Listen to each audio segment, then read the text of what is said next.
Hi, I'm Alex Dracott. I'm the creative director over at Ironwood Studios. And I'm Seth Rosen, the game director on our first title, Pacific Drive. We're going to take a look at the game today. It's a driving survival crafting adventure set in the Pacific Northwest. We find ourselves here in the Olympic Exclusion Zone, where your only lifeline is an old station wagon. We're going to start this walkthrough in the garage. It's your base of operations where you start and end every trip. Eventually it'll start to feel like home, and while it can be upgraded, the car is the real star of the show.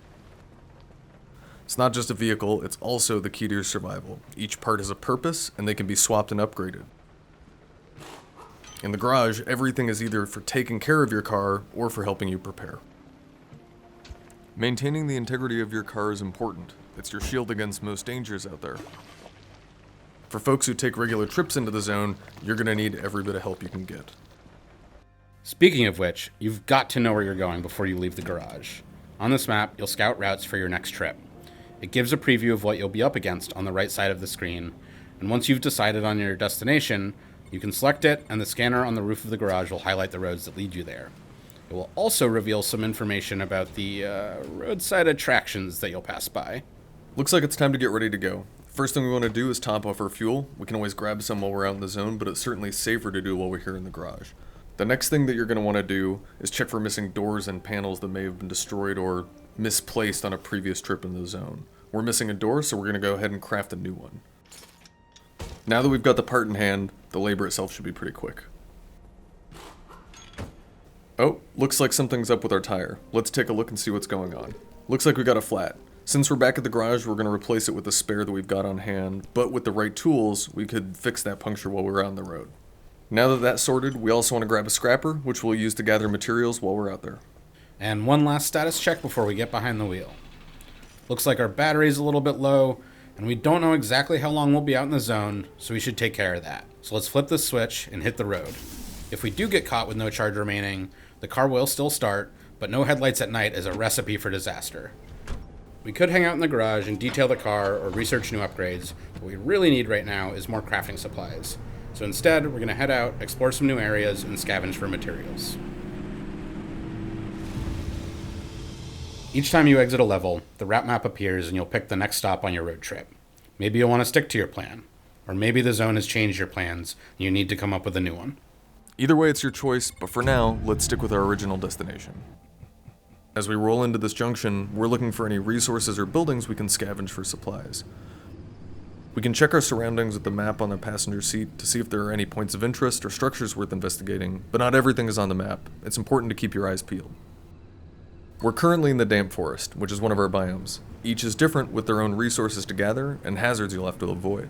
Pacific Drive also features a dynamic time of day and weather system, and since we're in the Pacific Northwest, there's about as much rain as you'd expect. And there's even stranger weather to get caught up in as well. Rain and driving surfaces will affect the way your car handles, so drive careful.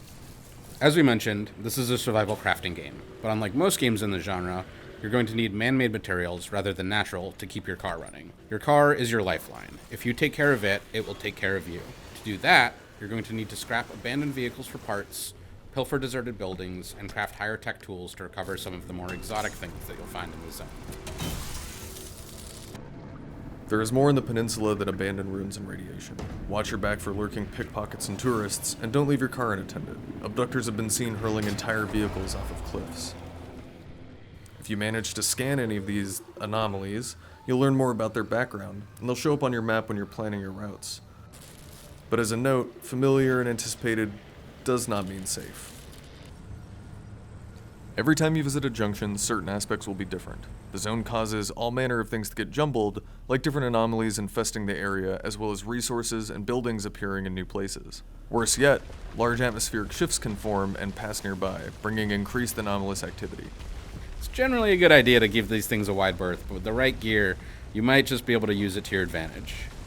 The only thing keeping this chaos at bay are these little pieces of tech called anchors. They've been installed all across the zone in a desperate attempt to stop its expansion. For decades, they've been sitting and absorbing energy from the instability. Luckily for you, the ARC device installed in your passenger seat is tailor-made to store that collected energy. Anchors, and the energy extracted from them, are the most important resource in Pacific Drive. Back at the garage, you'll need it to unlock new crafting recipes and upgrade the garage itself, but more pressingly, anchors are your way home. In the zone, it's not safe to drive back the way you came, so you need to find another way. When you're in an area of the zone that is stable enough, like the junction we're in now, you'll need a certain amount of anchor energy based on how far you are from the garage to make your escape. Once it's charged up, use the arc device to open a gateway at a safe distance from your current location. And then, get a move on. Once a gateway is opened, or if you've chosen to linger too long in a junction, an instability storm is guaranteed to appear. Closing in around you, it may not seem dangerous at first, but getting caught spells certain doom. When you see red in your rear view, you really are on borrowed time. Floor it.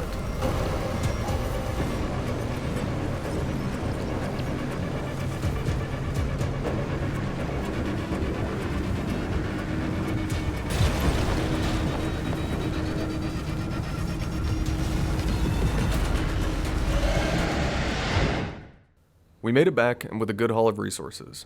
We should, though, talk about what happens when you die out in the zone. We won't spoil too much now, but there's more to this garage in your card than at first glance.